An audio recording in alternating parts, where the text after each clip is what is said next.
What's up, everybody? My name is Anthony Irvin. You beat yourself? Yeah, Yeah, CB myself. Yeah. Okay.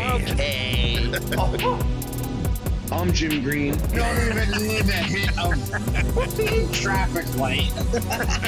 Okay, good. Welcome to One set. Hey, Yeah, man. back for another episode. Yeah, that's right. I keep forgetting this is like because we're recording this like way ahead of when it's actually going to get released. So yeah, I forget that this is an actual episode that we're doing just because it's being tucked away, which is fine. We are doing this obviously under the pretense that you've got number 2 coming on the way. Yeah, so at this point, I mean, if you're watching this at the point, obviously this might be a little bit of a backup, but I'll probably be away tending to, our second boy, but we're still going to be pumping out content for you guys. We've been prepared, but we wanted to do the continuation of the Game of Thrones what if type of storylines.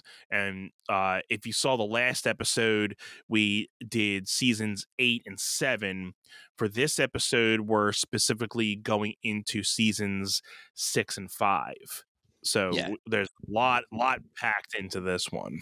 Yeah, and again, if you haven't caught the last one, we're doing this in backwards order because as we move back in the timeline from Game of Thrones, more things happen, and then it's like we're gonna try to say, well, if this went a different direction, but we're gonna run into a lot of issues with that because obviously when certain big events go a different way, it would absolutely change the course of the future. Yeah.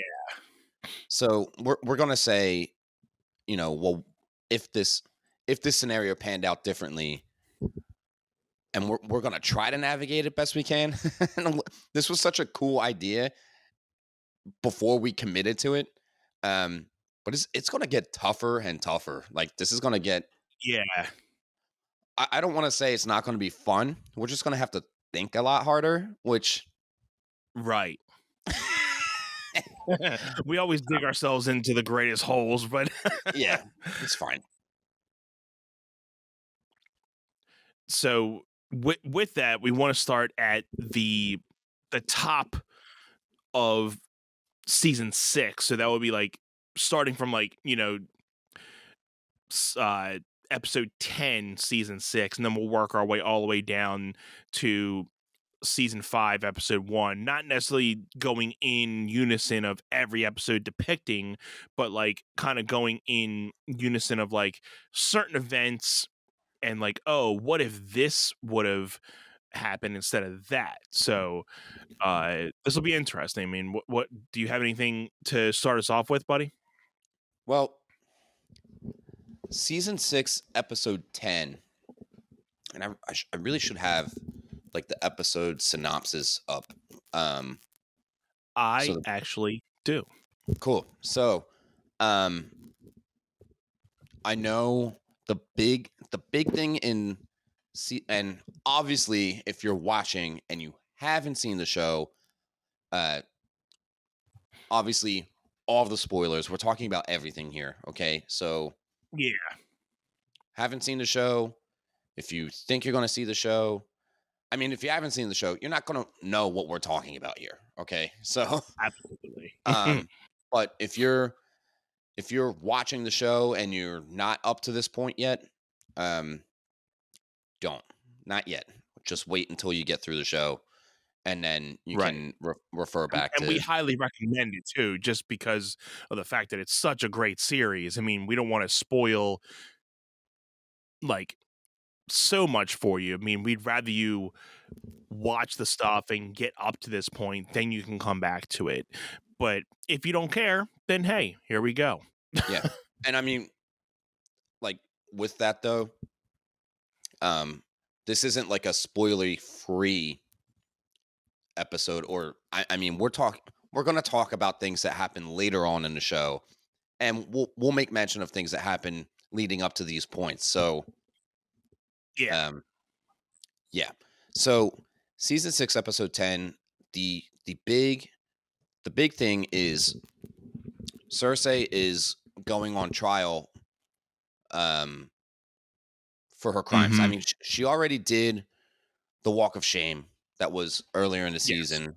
Um she I think it was at the beginning of season 6 where like the High Sparrow and the um that whole storyline starts early season 6. So it kind of Yes. it kind of comes to fruition at in episode 10.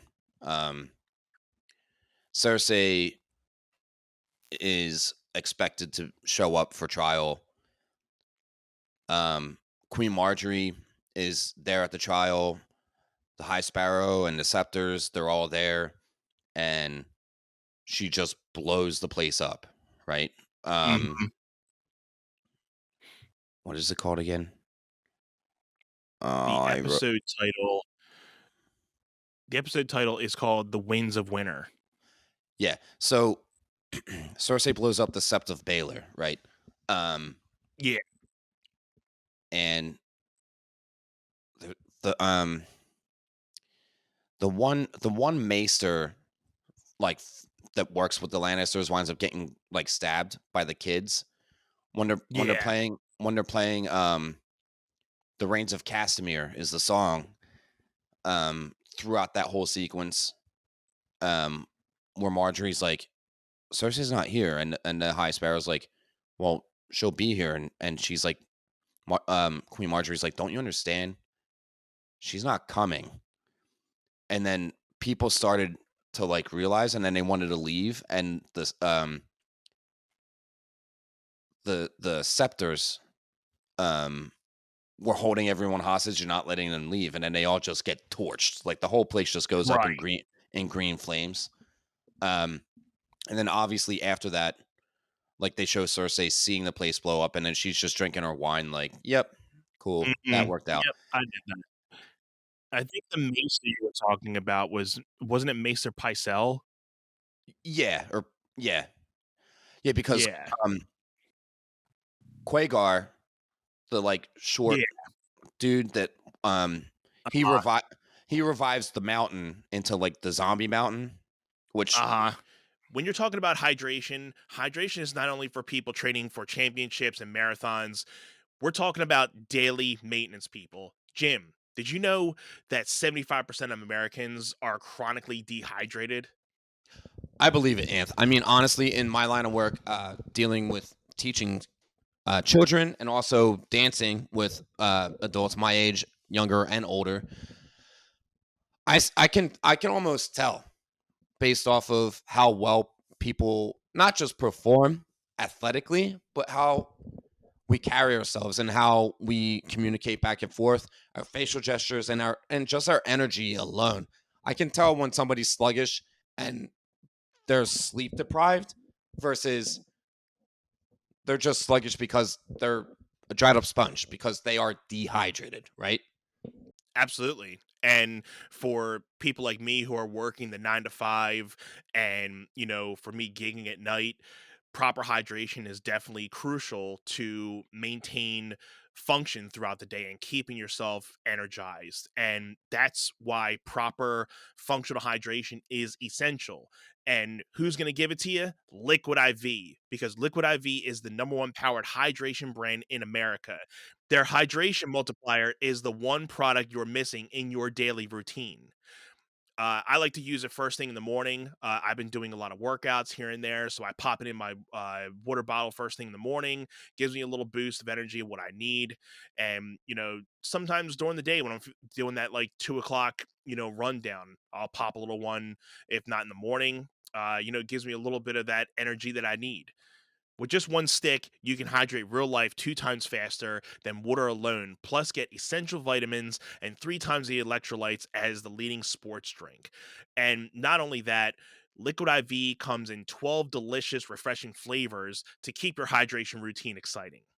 Yeah, I mean, for me personally, like my day to day, I'll wake up and pop a liquid IV just to get my day started and start off with proper hydration. And then I am like required to be physically active between the hours of like 2 or 3 p.m. until 9, 10, 11, sometimes midnight if I'm doing a backup gig. So I'll do another one maybe around noon, 1 p.m., and that'll keep me going throughout the day.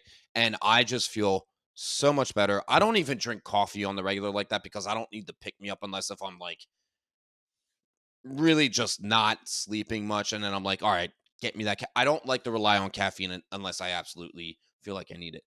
Liquid IV does the trick for me. I don't know about you.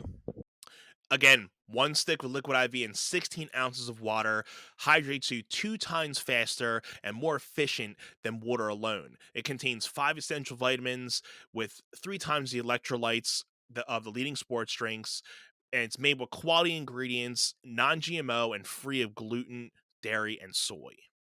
Liquid IV believes that equitable access to clean and abundant water is the foundation of a healthier world.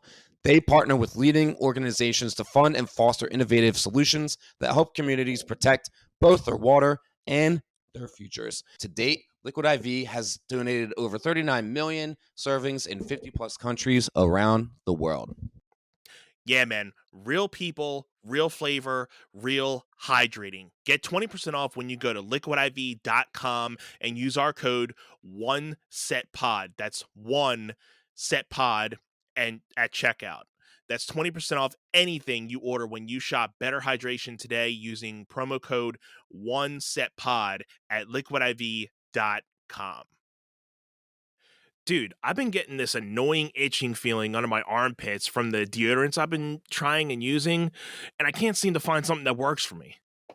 Have you ever tried maybe like a natural deodorant? Natural deodorant? No. Are you insane? No, but I am wild. Oh, Wild is the UK's #1 natural deodorant company that focuses on performance, sustainability, and style. Their mission is to clean up the bathrooms by leaving it free of ugly, single use plastic bottles and unnecessary chemicals. You know why Wild is great? Because it actually works and it's eco friendly and contains over 98.5% natural ingredients. They have a fully sustainable design with aluminum cases that last for a lifetime, plus biodegradable, recyclable refills. And you know what's cool? They can actually imprint your name on these aluminum cases for a small additional fee. Wild is super convenient with flexible subscription options or paying as one off purchases. And you can customize your order by choosing your case, color, and various scent combinations. I know I have the ocean mist, the fresh cotton and sea salt, and the orange and neroli flavors, and they all smell super great. And what's best about them is they don't just wear off immediately, and then all of a sudden you smell like BO. Yeah, I've been rocking the sandalwood and patchouli scent right now. And again, great scent, lasts like throughout the day, that you're pretty much protected throughout the day.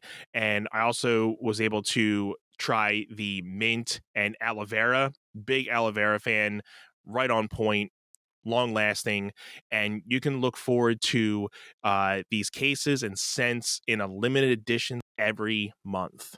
Go wild today with a special discount of 25% off your first order when you get the code 1SETPOD at checkout. Go to wearewild.com and use the code 1SETPOD at checkout and enjoy. Have you ever wanted to start your podcast but didn't know where to start? The One Set Bros are here to talk to you about Zencastr. Zencastr is the ultimate based podcasting solution and now the all-in-one podcasting platform, making podcasting easy. They've sure made it easy for us to be able to record our podcast and our episodes every week for you guys. Once you've set up your account, you're simply one click away from recording a high-quality podcast with studio quality sound and up to 4K video with your guests. My personal favorite feature is their multi-layered backups, which ensure our recordings are always in the highest quality, even during unstable web connections. And if you thought you needed multiple tools and services for your podcast, Zencastr's all-in-one podcasting platform allows you to create your podcast all in one place and distribute to Spotify, Apple, and other major destinations. Go to Zencastr.com/pricing and use our code OneSetPod, and you'll get 30% off your first month of any Zencastr paid plan. I want you to have the same easy experiences we do with all our podcasting and content needs. It's time to share your story. That he reveals that like right after Cersei's Walk of Atonement, the Walk of Shame that she does through Yeah, King's he Landing. finally gets introduced, like debuted for that, like the zombie mountain. Yeah. Yeah, his debut comes in that. Yeah, and I mean that He's taking a vow of silence. yeah. Yeah, okay. I mean the mountain basically dies, and this is before the end of season 4, so this is obviously going back to battle what is it, challenge to trial by combat. That's what I was trying to say. Yes. So trial by combat is and we'll talk when we get to the next episode of this for seasons 3 and 4, right? Because we get Prince Oberyn from Dorne that fights for Tyrion, and obviously they have the mountain fighting like representing King's Landing, like Tywin, right, and all of them when they have Tyrion held in the dungeon. But again, that is it was another awesome scene. You know, the whole battle scene was awesome, and the ending to it was just brutal. Yeah, my brother-in-law says, and he, I remember when I first binged the show and started watching it, and we were having dinner upstairs, and he was like, "Did you get to the trial by combat yet?" And I was like, "No, it's like in the next couple episodes, I think." And he's like, "Easily top 5 best moments of the show so far." And this was before season 7 and 8. And I watched it. I watched that trial by combat, and I was like, "Oh my god, that was freaking great." And again, but that's just getting us to the mountain's been, I guess, dead this whole time, and then midway through season 6, after Cersei's Walk of Atonement, there he is with his crazy helmet on, and I mean, people being brought back from the dead is something that obviously happens on the show, and we're going to talk about that in a little bit too. Yeah, I think most of the end of season 6, like that last episode, is Cersei's trial, the place blowing up. Tommen walks off and commits suicide, and then Cersei's just sitting there as queen. Because I mean, the king killed himself, the queen got blown up in the Sept of Baelor, so Cersei's like next in line to take the throne. So she winds up sitting on the throne for season 7 and 8. And I mean, really, like the what if there is, if that didn't happen and Cersei actually went to trial, which I don't see how that was ever even gonna be a thing, because like the what if there is, okay, Cersei goes and then she gets executed or something like that, right? And then what? You have Tommen on the throne through seasons 7 and 8. Like the only, I mean, I don't know who else would sit on the throne after Cersei. Maybe Jaime. I don't know. I like, but yeah, I don't know. I mean, Jaime sitting on the throne would be interesting, but well, I guess he couldn't because he was still part of the Gold Cloak. So he couldn't. I don't think he would be able to be on the throne. So I guess it technically would be Tyrion, but he's not in the picture at that point. So I mean, he's with Daenerys. Right. So he wouldn't really be Well, if because he's still a Lannister, but yeah. if Cersei got executed, and I mean Tommen would just be on the throne until someone killed him. Yeah.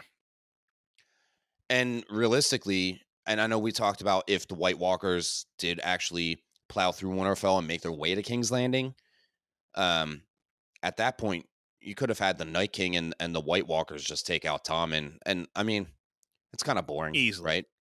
Oh God, I forfeit.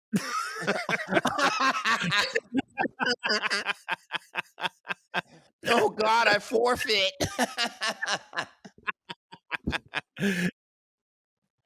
Yeah, seriously. That'd have been way too easy.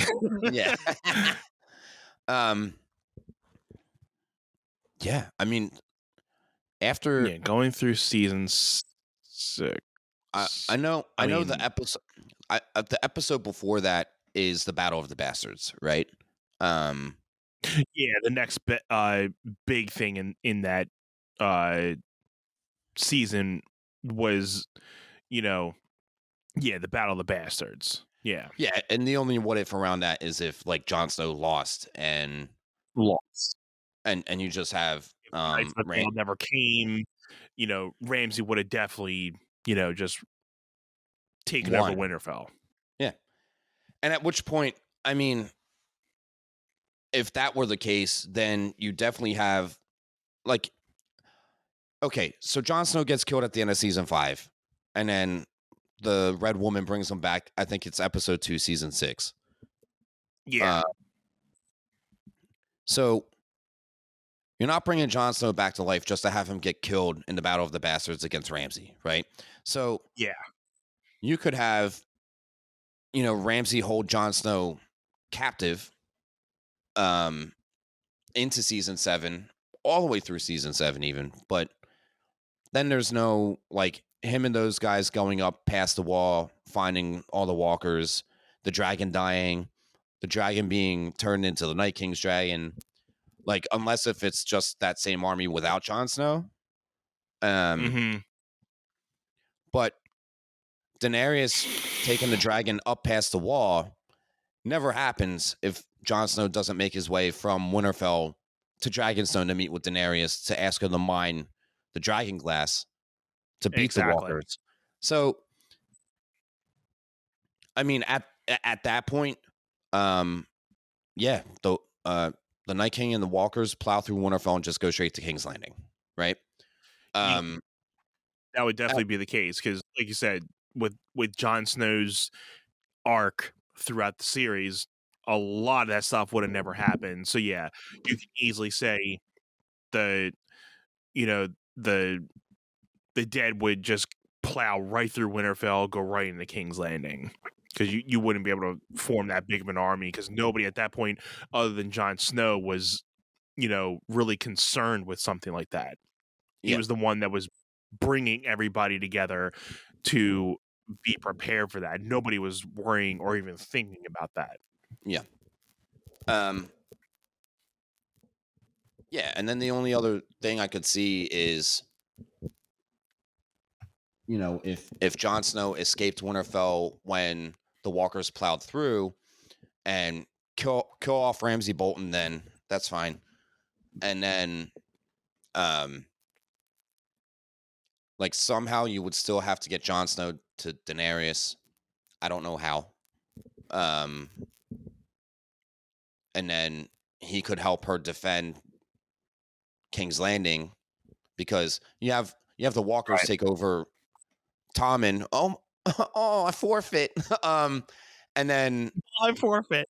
And then the whole battle that happened at Winterfell with Jon and Daenerys against, the Night King and the Walkers, it could have just taken place in King's Landing somehow. How you get there, I have no idea. But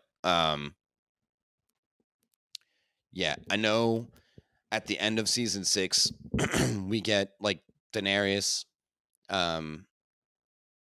basically gets out of Marine and heads to Dragonstone, heads to Westeros. I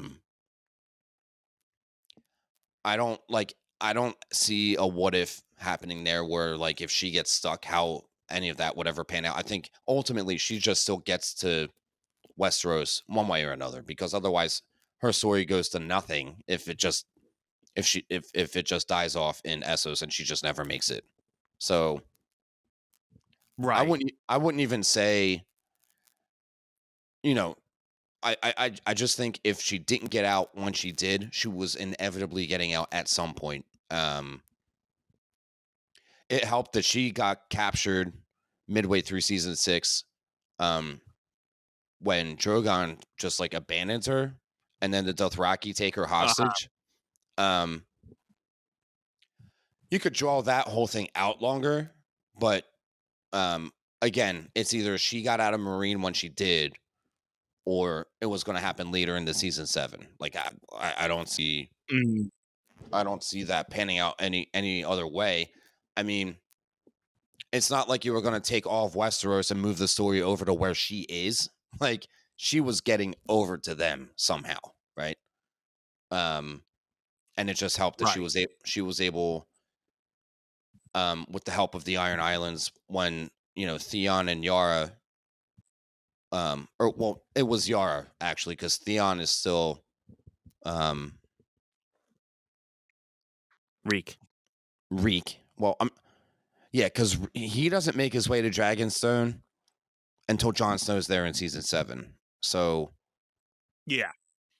I'm trying to remember, because I know he helps Sansa escape in season 5 from Winterfell, and I know this is kind of like Right.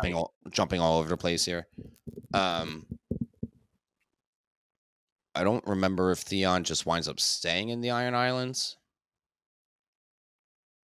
I don't remember, honestly. I know like Euron, I think his name was Euron, the uncle Greyjoy. Yeah.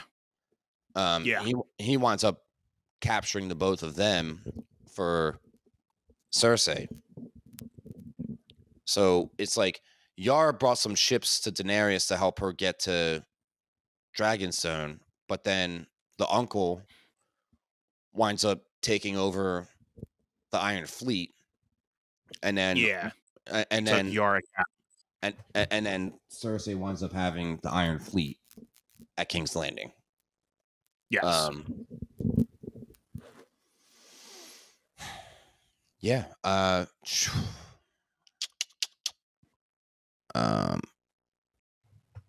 Yeah, it's tough to say, because like the Battle of the Bastards, like if Ramsay won, I just feel like um the it would have went to, he was there until the Walker showed up and just plowed right through them. Right. Yeah, I know that there's a lot more that happens in season 6. Oh, well, a lot of that kind of starts building. So, um, the Dornish people, after Prince Oberyn gets killed by the Mountain in the trial by combat at the end of season 4, I know there was a lot of that going on. I know, like whoever his, I don't know if it was his wife or his girlfriend, she winds up, trying to build, to avenge Prince Oberyn's death, which Yeah. I know Marcella, who is like Cersei and Jaime's daughter, winds up being in Dorne. Yes. They wind up holding on to her. This is season 5, going back here. And that was because Tyrion sent her off to Dorne. yeah. And so Jaime and Bronn go to try to get Marcella to bring her back to King's Landing. And they get her, but I can't remember her name. Prince Oberyn's girlfriend. She kisses her with the poison, and Marcella dies on the boat. And then when Jaime gets back, Cersei finds out that she's dead. And on the boat, she Mhm. starts having those effects. Yeah. So then, I know Cersei they wind up capturing her and the one daughter and putting her in the dungeon. That's like season 7, though. I'm pretty sure. I think so. Yeah, Might because be. then you had Cersei kiss her daughter and then said, "You're gonna watch your daughter die. Like you're gonna be in this dungeon until your daughter dies and you see her rot." Blah blah blah, which is crazy. Yeah. It was really good. It was a really good way to bring that story full circle. And I honestly don't even remember how that panned out because that was so low on the totem pole for me as far as like what's important and what's not. That was pretty much, I think, the last time we saw those two characters anyway. So, I mean, that was pretty much the end of their storyline. So, I think with that, and I just saw something on YouTube saying that the whole Dorne storyline was probably one of the worst storylines of Game of Thrones anyway, because it was very, wishy-washy. They really didn't give a lot of content to Dorne. Dawn. And Dawn. Hi, Dawn. Yeah. Yeah, it's that Yeah, there's a lot storyline. of, ups and downs. That storyline and like Bran being crippled throughout the entire show. I was just like, I don't care. This is so Whoopsie. boring, right? So I mean, it's that like yeah, the Dorne storyline was kind of just there as a filler. Bran's whole thing throughout the show, I get how they ended episode 1, like season 1, episode 1, with him getting pushed out the window, and then Yeah. he winds up being the king of the 6 realms. Mm-hmm.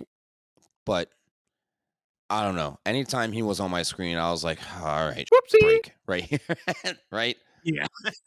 Um, I mean, you did have the hold the door moment in season 6, which was season 6, episode 5, the 5. door, which was Yeah. yes. I mean, there's really no significance to it, but just obviously the only thing about it was how Holdor got his name. Yeah. Because it's basically hold the door, and so I mean, you really can't make a what if out of that, because I mean, if you say like, oh, what if they broke through the door, then obviously Bran probably would have got killed.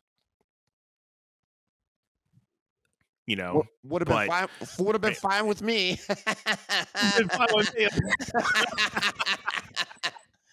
But at the same time, if that's how he got killed off after watching seasons of him just getting drug around on a sleigh, right, like that's gotta be a B. yeah. I mean, yeah, And that's the only what if there, I would say. Like, if Holdor doesn't actually hold a door, then they pretty much just kill Bran at that moment. yeah, and there's not a lot of what ifs there, because if Bran's gone, then we have someone different sitting on the throne at the end of the show, right? Or not the throne, because the throne gets melted away by Drogon, but he's the leader. He's the leader. He's the new head honcho at the end of it. Right. You would just have.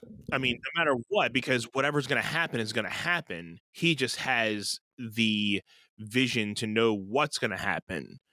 But even though he's not there, whatever's going to happen is going to happen. So Yeah. you don't necessarily technically need him to go through the rest of the seasons. But so if he got killed, it wouldn't really make an arc of a different story, because whatever's going to happen, he would have known anyway. Yeah. If he died or not.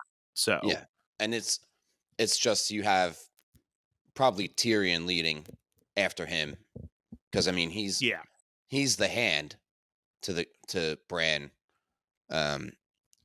which really means Tyrion is doing most of the work, and Bran is just being stoner Bran. Yeah. and he's just just standing there and looking like just blah. Yeah. and not even standing there. Dude's got no legs to stand on. Yeah, standing is such disrespect.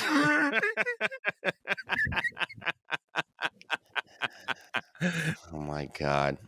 Um, yeah, not a ton of one ifs there, other than if Bran got killed earlier, that would have been fine by me. um, the other, Yeah. the Hip other, hooray. the other kind of waste of a story arc is Arya and Bravos training with the Faceless Men, and then she's no one. You She were learns saying that, yeah. she learns how to fight, and then she in fact is still Arya Stark. She just knows how to fight now, right? Yeah, Um, it's like she's still Arya Stark, but she just wanted the tactic to be able to use other faces.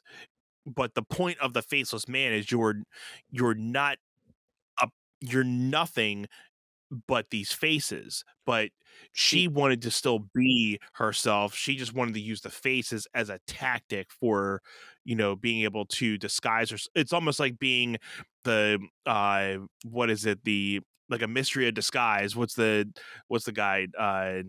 Uh it's right on the tip of my tongue. I think that's saying the master of disguises yeah, that in a guy, way. the turtle guy, right?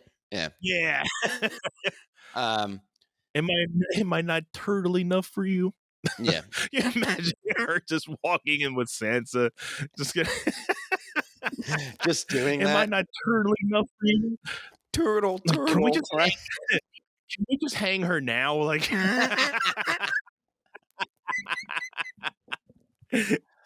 um, yeah. So I think the only payoff to that is her wearing the different face and killing Water Frey at the start of season 7, right? yeah, Um, like that, like I expected them to utilize that going further um right. into the rest of the show, season 7 and 8. Now, apparently, I've heard or read in like comments online that the Faceless Men are such a deeper invested story in the books. So um I'll have to ask my sister Miss about that because she's read them. She's read all of them. Um Gotcha. Yeah, I so feel that's like one of like the things that like we didn't get, other than like same thing with like the Faceless Men, the Night King, and like the White Walkers. Like we didn't really get good backstories or like what the purpose of those people were. You know, we just knew them of like people that were like almost like a vigilante type of like thing where, you know, you were going out to kill specific people and using these faces as disguises to, you know, kill these certain people. Where again, with the White Walkers, we didn't really know of a purpose what they were going for. And you had all these symbols throughout the seasons, but they never gave us a an end story to like what the symbols meant, why they were putting them there. And unless I totally missed it, but we never got a reason for those certain things. So I think those are certain things that the Game of Thrones just kind of left out. yeah, well, like the symbol, um, like how the walkers would leave like the symbol where it was like the spiraling like circle thing. Yeah, They never really talk about that. Like why? that's what I meant. Yeah, Yeah, they didn't really give you like a why or like what the symbol represented or anything. I mean, other than representing, obviously you knew what that symbol meant because it had to do something with the White Walkers, but you didn't know the significance of it at all. right. Right. Um I guess the last thing with season 6 is obviously with Jon Snow coming back to life. yeah, I mean, you learn about like um Melisandre the Red Woman. Yeah. She takes off her necklace and then she looks like Schmeagol from freaking Lord of the Rings, right? Yeah. Ooh, you fugly. No, Ooh, you ain't just ugly, you. Whoopsie.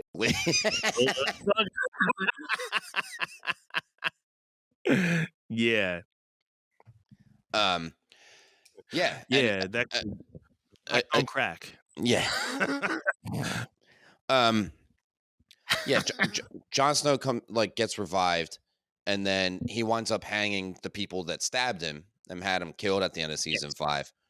Um, and then he just walks out of like the Night's Watch. He's like, Yeah, I'm done. I'm done. But then he he somehow lands back at Castle Black, and like that's where he's posted up when Sansa winds up getting up there, and then they start plotting for the Battle of the Bastards there, right? Yeah. Um yeah, and I know the other thing was they show Bran seeing um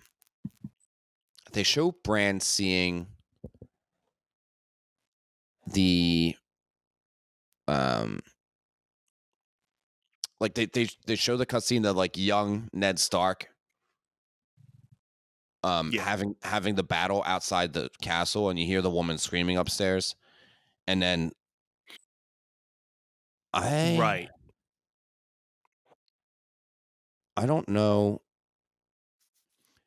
So the recap that I watched for season 6, they say that Bran learns that Jon Snow is actually Targaryen there, but we don't actually learn that until the end of season 7. So I don't know if that was just a mistake on their part.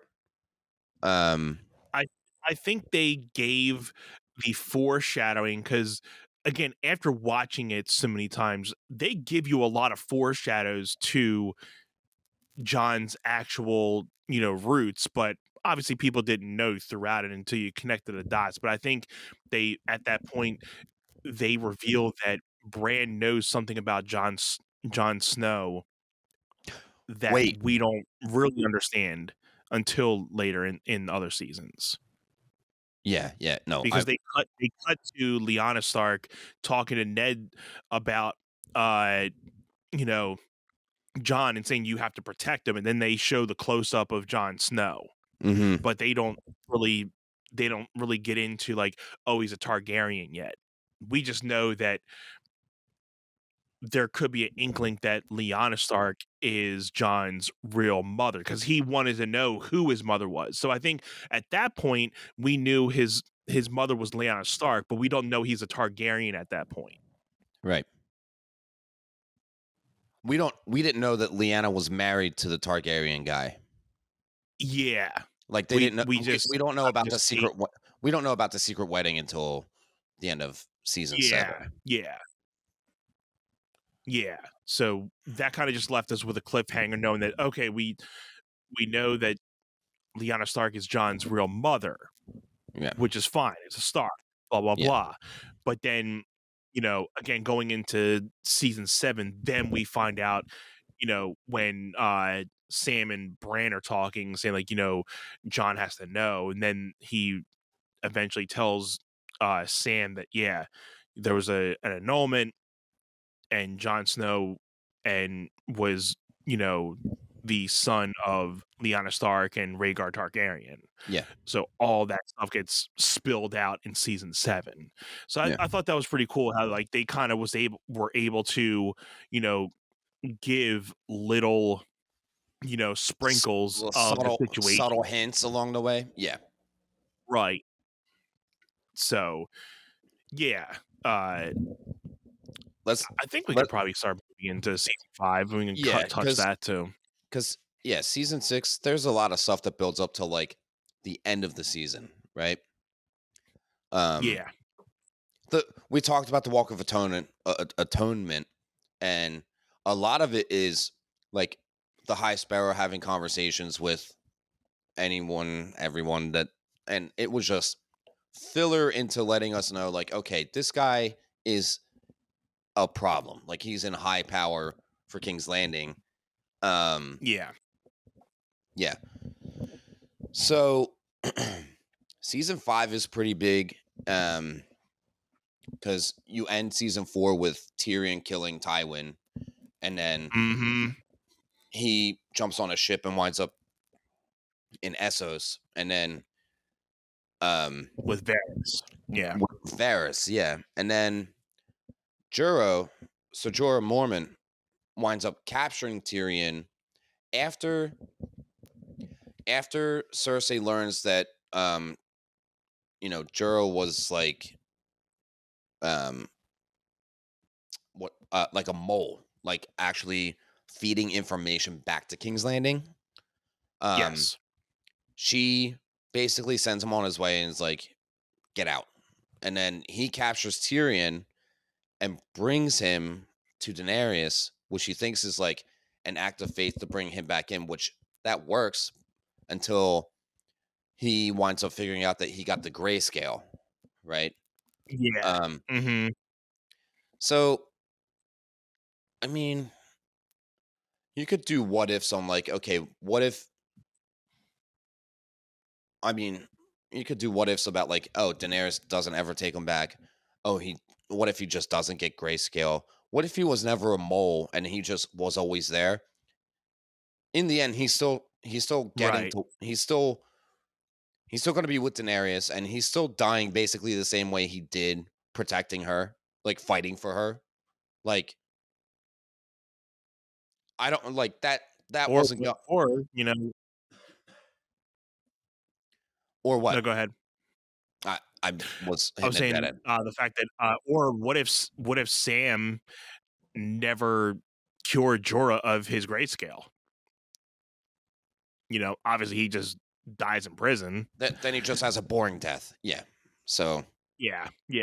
Not and prison, but yeah, the little cells they put people with grayscale, and then they ship them out when they're fully turned. yeah. So and again, this is where a lot of the story writing and a lot of how everything's circled from everything from seasons 1 through 6, because those books were written and the storytelling was well laid out by George R. R. Martin. There's not a lot of like, oh, we could have done this way different.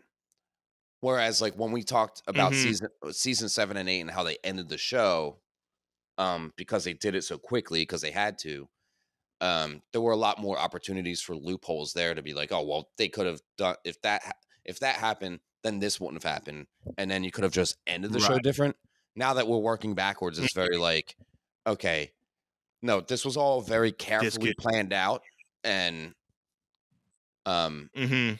it just reiterates the fact that the show was as good as it was for the first 6 seasons because the story was already written, and every everything winds up And I think up until, like, season 5, they were really following the books. I think after season 5, they stopped really going off of the book, uh, you know, storyline and kinda started really going in their own direction. well, they had to because the rest of the story wasn't available to them, right? That too, that The too. the only person that knows is George R. R. Martin himself, unless if he's told anyone, which if I were that guy, I would never talk about it until the book is ready to be published, right? Which Mhm. I've said endlessly. I bet that guy has it done, and then once he sees the light of day for the last time, it's just here's the book, get it published, and my family's taken care of forever, kind of thing, right? Mhm. Um, Yeah. yeah, I mean, okay, Kygar revives the mountain. Okay, so the Walk of Shame actually happened in season 5. I thought it was season 6. Um, yeah, I wrote down the Sons of the Harpy are a problem in Marine, but like again, I feel like Yeah. that I was saw just that. there to create conflict for Daenerys to keep her in Marine until season 7 for when she finally shows up at Mhm. Dragonstone, right? It's just Yeah, for sure. Daenerys runs into obstacle after obstacle after obstacle in seasons 2 through 6. So she doesn't make her way to Westeros until towards the end, right? Yeah, finally get the way to there. Yeah. Yeah, the other big thing in season 5 is Lord Baelish Peter, yeah, Littlefinger marry Sansa off to Ramsay Bolton, right? Ramsay Bolton. Right? Mm-hmm. So, and again, it's like the only other thing you could say there is, well, the only other thing that would have happened is Sansa never gets yanked out of King's Landing after Joffrey gets killed, right? Yeah. Because it's kind of like, well, if she was in King's Landing while that all transpired, and after that, she's probably just dead. Which, again, fine by me. Fine by me. Again. Absolutely. Yeah. Yeah. Yeah, she definitely been on the chopping block. Yeah. No pun intended. Oh, yeah.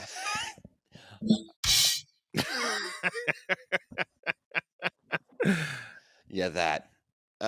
Yeah. Yeah, dude, I took a couple notes on what happened through seasons 5 and 6, just on like the little recap that I did. And yeah, obviously Tom and Mary's Marjorie,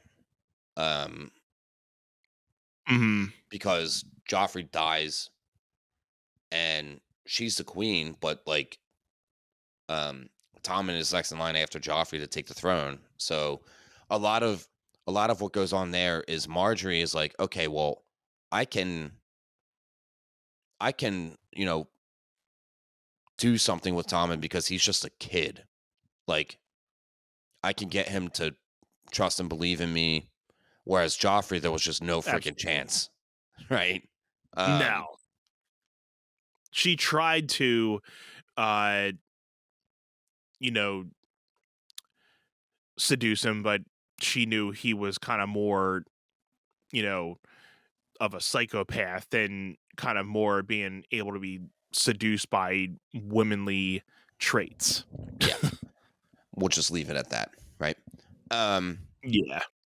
Yeah, Joffrey was just dangerous because he was a loose cannon, and Tommen He was a had no child. liking to the whoopsie.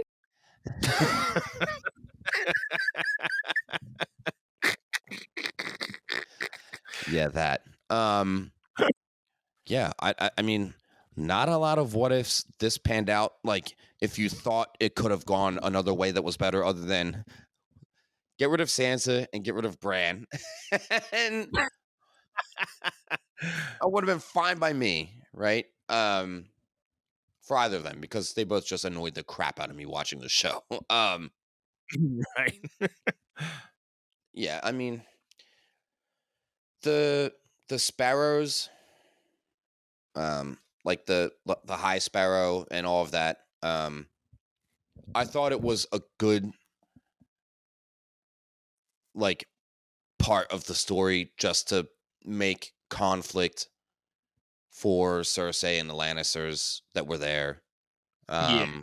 I always thought it was a little annoying, but I Yeah, get it that it had to like give that side of the story some type of depth instead of them just waiting for the next person to, attack them. They needed something within their confines because everybody else had their, storylines within their certain houses or something. So the Lannisters needed something to go down within theirs instead of just waiting to be like, well, we're just here waiting for people. So okay. So we got to talk about Stannis because we haven't. That's the one I missed. Right. Okay. So Stannis goes to attack the Boltons, but he's immensely outnumbered, right? And that's after yeah. So Stannis was up at the wall, like with Jon Snow, and then I think Jon kind of learns like how Stannis operates, and he's like, I'm not supporting like you and your cause. Like, just basically tells him we're Right. not helping you. And then they go to set up camp, and then they sacrifice Shireen, which is one of the most horrifying moments of the whole show. Horrific. Yeah, Yeah. Um, so I mean,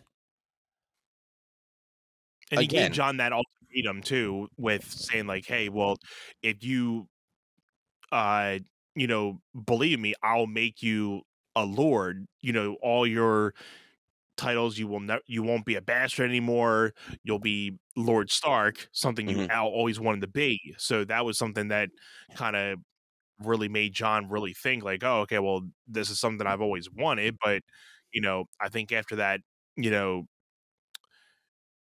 act that he did with you know, the wildling Mance Raider, you know, mhm, he really didn't approve of them just burning somebody to, you know, prove themselves. So I think that kind of just struck John the wrong, obviously anybody, but John the wrong way, because he's always been the person to be on the right side of the war. So, and he mhm. always knew that he needed people to you know, fight for this against the other side for the dead. So, you know, if there's people worrying about the throne, they're not worrying about the bigger picture. Sure. Um, and dude, one of my favorite parts of the show is when John and Tormund take people up to um shoot. Oh, Hardhome, which is north of the wall, and then Yes. they get attacked by the White Walkers there. Such a epic, iconic scene. Yeah.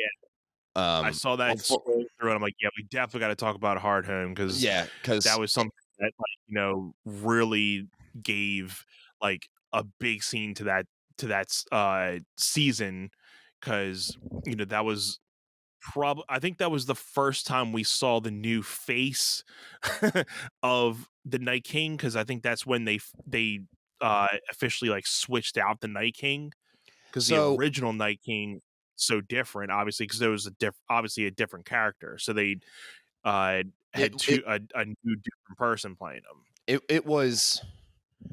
I think I read that it was the same actor up through season 6, and then they changed him over for season 7 and 8. Um, Right? Yeah, that's but true. Yeah. it might be um they might have changed because I know. So John's having the one battle with the one White Walker, and then um he winds up blocking the one Walker's like strike with his sword that he doesn't Yeah. realize. He doesn't realize that Valerian. Longclaw's Valerian steel. Um, Mm-hmm. and then he kills the White Walker, and the guy just shatters into a million pieces, and is like, "Holy, Whoopsie. that was Whoopsie. awesome, Yeah. But dude!" even him, he's like, okay, cool, that was easy, but not really knowing and understanding that he just found out that Valyrian steel pretty much kills White Walkers. So Yeah, it's and and I don't even think they really. I mean, I think Samwell was the only one at that point knew about Dragon Glass killing White that Walkers at that point. that happens in like seasons 3 or 4. We'll talk about that in the next Right. episode. At that Because point, Dragon Glass was the only thing that really knew kill White Walkers. But at that moment, we now had a second thing that Valyrian steel kills them too. yeah, yeah, um, yeah, and like then they flee. Like the people who survive flee, and then the Night King comes up and he does the iconic arm raise, and then all of their people that they brought with them that got killed just rise and turn, and they're like, "Oh fuck, this is not good." Yeah, Right? he just rises up and does the cane. Yeah, yeah. Literally.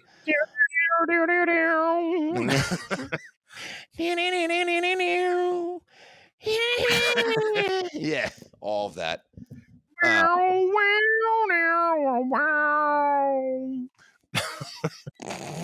And or whatever that music sounds like. Yeah, a freaking dying cat or something. Yeah, Oh man, too yeah, good. that. Um, okay, Brienne kills Stannis, right? Like Yeah, after they sacrifice Shireen, which again, horrifying. Um, it's like because after that, half of the Stannis army just like leaves him. They're like, nope, yep. disagree. You're Like you're you're complete. pretty much losing at this point. Yeah. So I I get like Brienne killing Stannis like helps avenge Renly, who she originally swore to protect. So that's okay. Um I just I wish his death was a little bit better. Other than Brienne just killing him, like just slices him and that's it. And you don't see it. You just see her swing the sword and then it just cuts to black. We're out of here, right? um Yeah, and again, it's like Cersei and Jaime with the castle coming down and crushing them. Like for those kind of villains, they needed a much more um poetic send off that kept us fans like, oh good, they got what was coming to them kind of thing. I mean, Ramsey with Sansa feeding um Ramsey to his dog or his dogs. I hmm was I was even kind of like, okay, that's kind of cool, but I wanted more from that because of how awful he was, yeah. right? How crazy and yeah. I think we said that in the actual Watch watch along. along. Like Yeah. it was a cool ending, but he definitely deserved way more. But I also just looking at the episodes uh in not see the episode 2 of season 5, uh we find out that they were picking the Night's Watch was picking a new Lord Commander, which obviously ended up being Jon Snow. So I would probably think the what if there would be, what if Jon Snow wasn't picked as Lord Commander? Does he still get stabbed at the end of the season? Because obviously it really started putting a big shift in the political part of the Night's Watch, because you had half the people really on John's side, and then the other people that were traditionally on the other dude's side. I forget his name, but the original Lord Commander. So yeah, and I mean I think it was Aemon Targaryen who was like the Lord Commander because he was like the OG, the blind guy, right? Yeah, Um, he winds up dying. And that's why they vote for a new Lord Commander and Jon Snow wins, right. right? Yeah, The other douchebag guy that I couldn't stand. I yeah, know who you're talking about, but I'm like, I couldn't stand that freaking guy, right? yeah. Hated him, hated it. Yep. But yeah, so that what if for me, if I had to put my 2 cents in there, would be like, what if John doesn't get elected as Lord Commander? Does he still get stabbed? Because, that guy still hated Jon Snow for what he was. Does he still try to stab John at the end of the season, no matter what? Right. Or is it more just fuel to the fire? Like, okay, I got to get this guy out of here because he's the Lord Commander. But if he doesn't become the Lord Commander, does that scene still kind of happen? So I mean, honestly, it would be, and he got stabbed because they felt John making peace with the wildlings was wrong. Like Yes. they completely disagreed with all of that. So for me, I feel like if the other guy got voted in as the Lord Commander, Somehow you get like the wildlings to attack Castle Black, and Mm-hmm. um, that guy winds up getting killed, and then they just elect Jon Snow after the fact. But then we don't get the Mm. payoff. We don't get the payoff of Jon having them hung, right? Yeah. Um, so yeah, I think inevitably it would still go back to Jon is still Lord Commander at some point, because the other guy gets killed, something like that. Right. But without Jon Snow being That, or they just run him out of the Night's Watch in some right, type of, they kind of like run him out of the Night's Watch in a way of like, just giving him so much to the point where he's like, okay, I mean, obviously you just can't walk out of the Night's Watch, but yeah, I mean, it could be like something of like how he eventually, after he hung all the guys, he's like, yeah, I'm done with this. He could have been, like, if the guy won the Lord Commander, wildlings come and just rampage everything, and just, John survives that, but he's like, you know what, I'm done, and kind of just gets out of the Night's Watch that way. yeah. Or you have like the Night's Watch get ran out of Castle Black by the wildlings, and then somehow they're out south of the wall, and then you have like Ramsay's army or even Stannis' army attack a bunch of them, and then Yeah.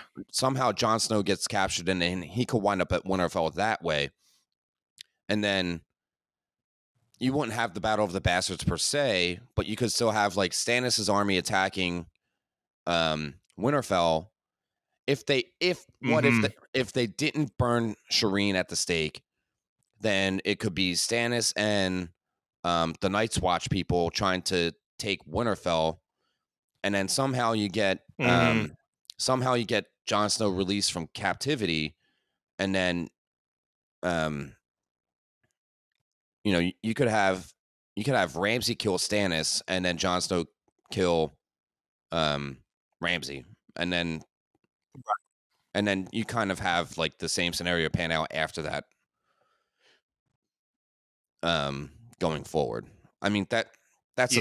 that's the thing, because that whole dynamic with the wildlings and Castle Black and the Lord Commander situation, that's all fine. But without Jon Snow being Lord Commander, they were never going up to Hardhome and never seeing the Night King raise the dead. You were never finding out about Never. the Valyrian Steel killing the White Walkers, right? Nope. So I mean, and when you say you're never finding out this, it's just you would learn when it was too freaking late, right? So Mm-hmm. I don't know. Again, all panned out well in seasons 5 and 6. Like, it all made sense then. And things in seasons 3 and 4 and seasons 1 and 2. Seasons 1 and 2, it's kind of like when you're first watching it for the first time, it's like, all right, what all of this is even going on here? So, I mean, Right. seasons 5 and 6 to me were really good, like really good. Obviously you get big things in seasons 3 and 4, which I'm excited to talk about on the next one. We've got Definitely. the red wedding from season 3. We've got Joffrey getting killed off in season 4. We have trial by combat to talk about. A lot of Yeah. good, So much stuff. So much good stuff. Dude, the Starks having Jaime captured, and then Brienne being sent to take Jaime back to King's Landing, him losing his hand. We got so Yeah. much fun stuff to talk about in the next one, man. I'm excited. Yeah.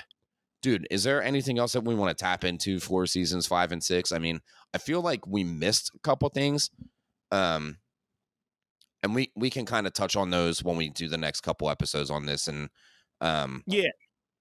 I was just excited because when we first started talking about this, we only really talked like season 7 and 8 are pretty fresh, and like they jam-packed a lot of things into a short amount of time.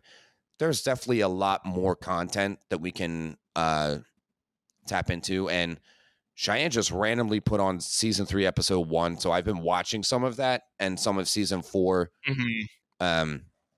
It made its way into season 5, and I skipped all the way to the hard home episode because I'm like, this episode is so good. It's so good. Yeah. Yeah.